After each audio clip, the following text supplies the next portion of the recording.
Assalamualaikum warahmatullahi wabarakatuh. Selamat sore dan salam sejahtera untuk kita semua. Orang Spanyol bilang Buenas tardes y bienvenidos. Jadi selamat sore dan selamat datang. Kami seluruh staf di KBRI ini menyambut gembira kedatangan Bapak Ibu sekalian, dan kami ingin mengucapkan terima kasih kepada Bapak Ibu sekalian, terutama pimpinan rombongan Komisi 11 Bapak Fathan Subhi dan seluruh delegasi, begitu juga kepada Bapak Purbaya Yudi Sadewa, pimpinan Lembaga Penjamin Simpanan LPS. Bapak Ibu sekalian, perlu saya laporkan setelah COVID-19 dianggap selesai, baik di Spanyol maupun di Indonesia, kunjungan baik dari Indonesia ke Madrid atau Spanyol ini maupun kunjungan para pejabat dari Spanyol ke Indonesia meningkat luar biasa. Dan trennya terus meningkat, termasuk juga berbagai pihak swasta di kedua belah pihak. Dan yang menggembirakan, banyak sekali perjanjian-perjanjian kerjasama yang ditandatangani, baik terkait perdagangan maupun investasi. Dan saya membaca trennya terus meningkat. Karena itu saya melihat kehadiran Bapak Ibu sekalian ke Spanyol ini merupakan salah satu indikator untuk itu. Bulan ini ada 3-4 delegasi resmi yang akan datang dari Jakarta, dan bulan lalu ada 2-3 delegasi dari Spanyol ke Jakarta, dan ini akan terus. Karena itu kami mohon doa dan dukungannya.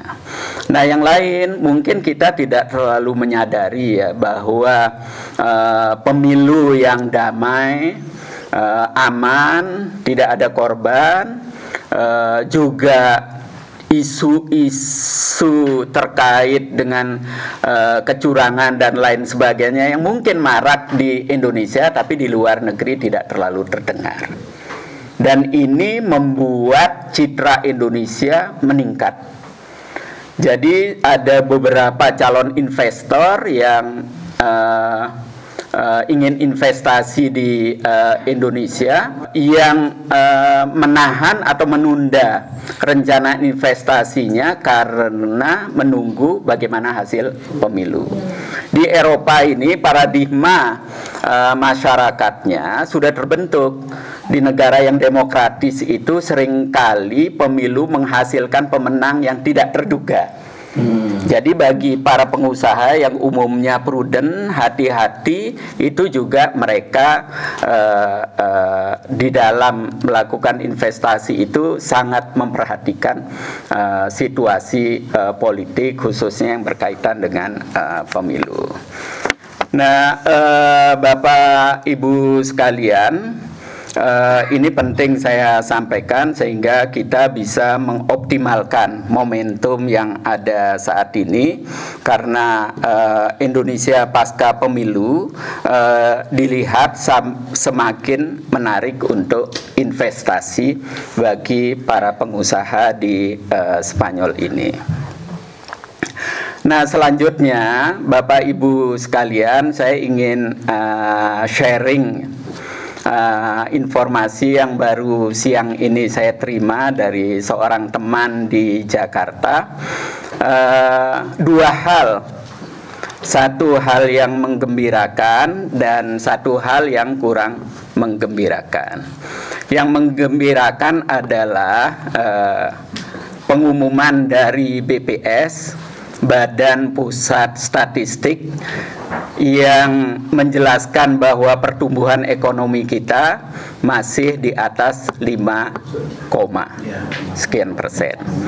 Ini artinya pertumbuhan ekonomi kita tertinggi di kawasan ASEAN dan lebih tinggi dari banyak negara yang selama ini pertumbuhan ekonominya berada di papan atas. Nah, yang kurang menggembirakan adalah tentang indeks korupsi kita yang bukan saja menurun tetapi tetap berada di papan bawah dan ada tren semakin terpuruk. Nah, dugaan saya kira Bapak Ibu sekalian yang berada di Jakarta lebih tahu, ini tidak bisa dilepaskan dari musibah yang dialami oleh KPK. Karena di media internasional hal ini cukup mendapatkan perhatian. Nah, bagi kita saya kira ini juga sekaligus mengingatkan kita semua bahwa pemberantasan korupsi tidak bisa dibebankan hanya pada satu institusi saja atau 1-2 institusi saja, tetapi ini merupakan tanggung jawab kita bersama. Nah, khususnya teman-teman yang berada di DPR, saya kira ini punya peran yang sangat besar, dan wabil khusus yang berada di Komisi 11. Karena Bapak Ibu sekalian itu terlibat di dalam mengawal anggaran yang cukup besar.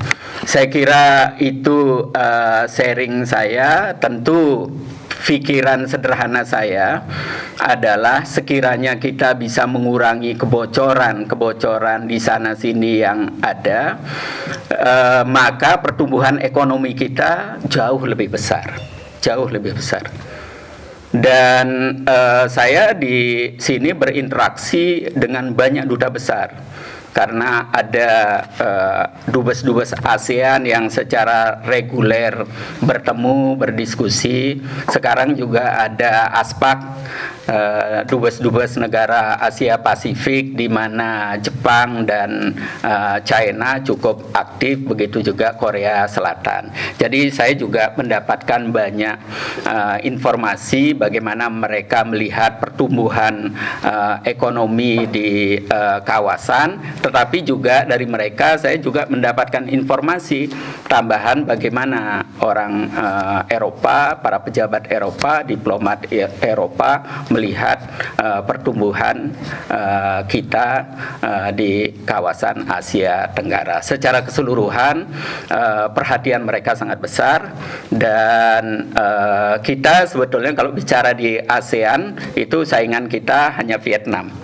Jadi Indonesia dengan Vietnam sekarang itu menjadi magnet yang luar biasa di kawasan ASEAN.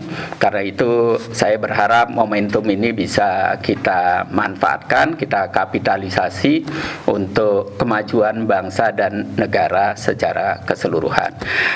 Demikianlah Bapak Ibu sekalian, kurang dan lebihnya mohon maaf. Billahi taufiq wal hidayah. Wassalamualaikum warahmatullahi wabarakatuh.